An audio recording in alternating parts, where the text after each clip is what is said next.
Je m'appelle Anne Margalin. Bienvenue dans la saison 3 de Sweet Papy Podcast. Souvent, je me dis que ceux qui ne sont pas aidants ont vraiment de la chance.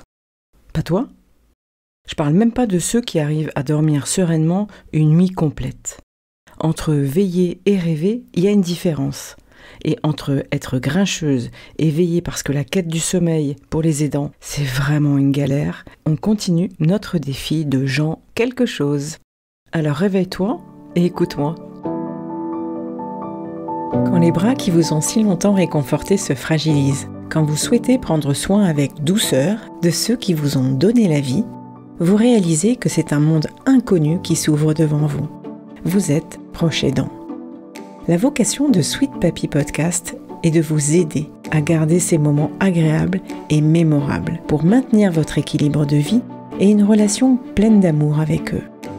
Avec nos invités, nous vous parlons de toutes les ressources positives, les solutions alternatives et les approches humanistes actuelles. Et nous avons à cœur de vous les transmettre pour vous soutenir et vous aider dès à présent. Alors je vous remercie de passer quelques minutes avec moi pour écouter les conseils d'une experte aidante et rejoindre ainsi une grande communauté bienveillante en cliquant dans le descriptif de l'épisode juste en dessous. Bonne écoute! Le sommeil est essentiel à notre santé, mais quand on est aidant, il devient un luxe. Pourquoi ? Parce que le cerveau est en mode vigilance constante, guettant le moindre bruit, et ça rend le repos profond presque impossible. Aujourd'hui, pour ce 3e défi, j'envie, tu auras compris que j'envie les gens qui dorment bien. Et je vais te raconter aussi l'histoire de Clara, que j'accompagne et qui fait face à un défi de taille. Prendre soin de sa maman atteinte de dégénérescence fronto-temporale. C'est une maladie peu connue, assez complexe, qui évolue en silence et transforme peu à peu la personne qu'on aime. Elle se souvient encore du jour où le diagnostic a été posé après des mois d'errance et de frustration médicale, comme beaucoup d'aidants. Personne ne semblait l'écouter, comprendre, jusqu'à ce qu'un spécialiste mette enfin un nom sur cette souffrance. Depuis, chaque jour est un combat. Parce que pour obtenir les soins nécessaires, pour adapter son environnement, pour maintenir une qualité de vie acceptable, pour sa mère, il a fallu qu'elle bataille. Bien entendu, comme dans beaucoup de cas, elle a dû s'organiser seule, trouvant des auxiliaires de vie et des infirmières. Elle a même pris l'initiative, sur mon conseil, de consulter un orthophoniste pour aider sa mère avec ses difficultés croissantes de langage et de déglutition, des soins qu'on ne lui avait jamais suggérés avant par d'autres professionnels de santé. Alors quel est le problème de Clara ? Forcément, comme beaucoup d'aidants, les nuits de Clara sont hachées, son sommeil est léger. Elle dort que d'une oreille, toujours à l'écoute du moindre bruit qui pourrait indiquer que sa mère a besoin d'elle. Les fausses routes de sa maman sont fréquentes et impressionnantes, laissant souvent Clara dans un état d'alerte quasi permanent. Alors qu'est-ce qu'on a fait ? On a discuté longuement pour trouver des conseils afin de mieux gérer son sommeil, et du coup elle se sent moins seule. Elle a trouvé du répit dans ses nuits agitées, car il y a plein de solutions positives, et je vais t'en parler tout de suite. Alors bien sûr, la première solution positive, c'est effectivement d'écouter ce podcast et ma douce voix. La seconde, c'est effectivement des remèdes ou des alternatives au niveau de la santé, telles que les fleurs de Bach, l'homéopathie, la naturopathie. Et pour ça, tu peux aller écouter ou réécouter l'épisode 23 et 24. Ce sont 2 épisodes avec Vanessa, qui est naturopathe. Et elle a eu aussi des moments très difficiles à gérer. Et elle t'explique comment elle a effectivement trouvé un biais par les fleurs du Bach pour soigner, entre guillemets, aussi son sommeil, son mal-être vis-à-vis de la maladie de sa maman. Alors certains aidants nous ont confirmé qu'ils n'arrivaient pas à trouver le sommeil car ils pensent sans arrêt effectivement à la journée du lendemain, du surlendemain. Alors certains nous ont dit, voilà, nous on préfère faire notre to-do list. La to-do list, tu sais, tu prends un papier, un stylo et puis tu écris tout ce que tu as à faire avant d'aller te coucher. Moi, je trouve que c'est pas forcément bon parce que ça te fait ressasser un petit peu tout. Donc il vaut mieux faire cette to-do list le matin, la veille au matin, et puis la faire dans une autre pièce que la chambre, pour ne pas faire entrer les contrariétés dans la chambre. Il faut noter 2 ou 3 choses qu'on aimerait faire et des choses réalisables, des choses positives.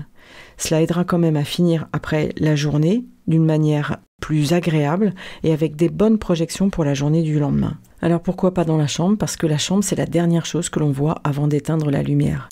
Et si c'est un lieu en désordre, ça amène inconsciemment le désordre dans notre tête. Pour certains, cela peut aussi rappeler que la liste des choses en cours qui ne sont pas encore faites ou la colère de ne pas avoir eu le temps de ranger la chambre à cause de sa charge d'aidant peut effectivement amener un stress supplémentaire. En fait, être aidant, c'est un peu comme essayer de dormir dans un train bruyant.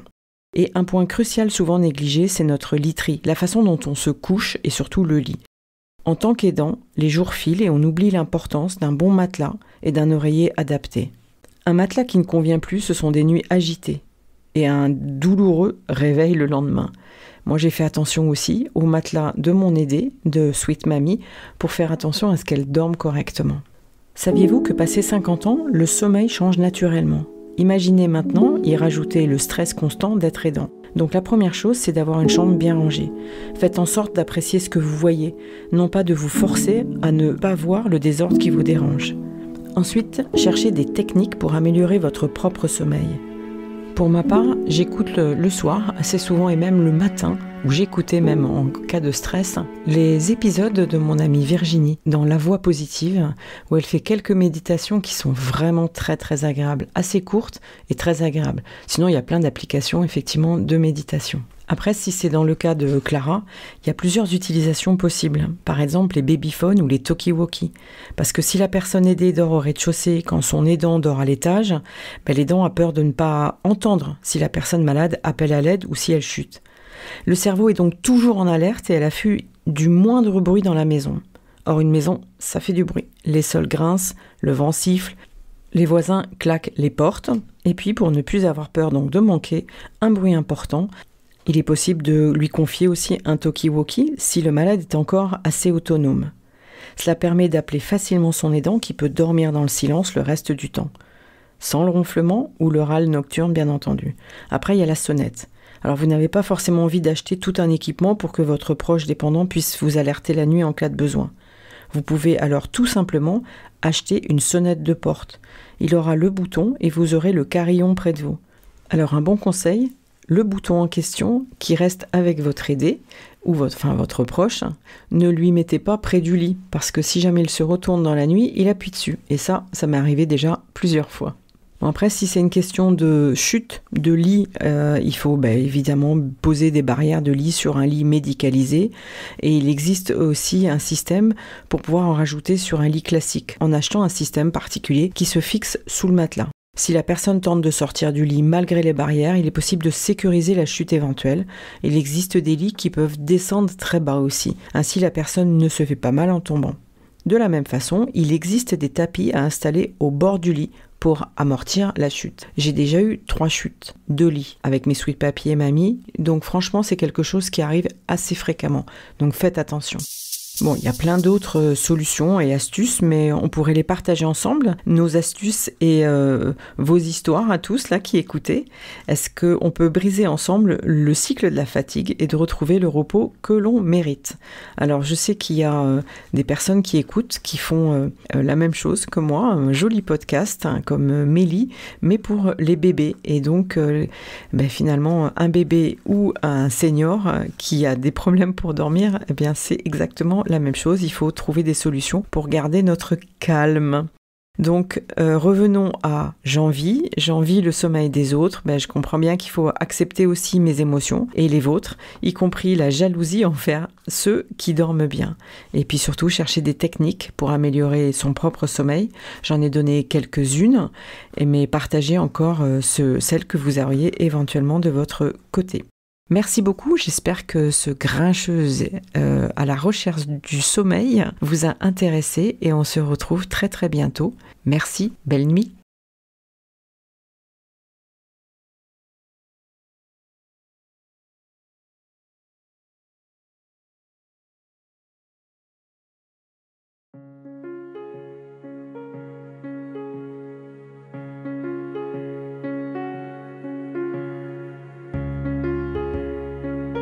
Et pour profiter de la suite, abonnez-vous. D'ici là, prenez soin de vos proches.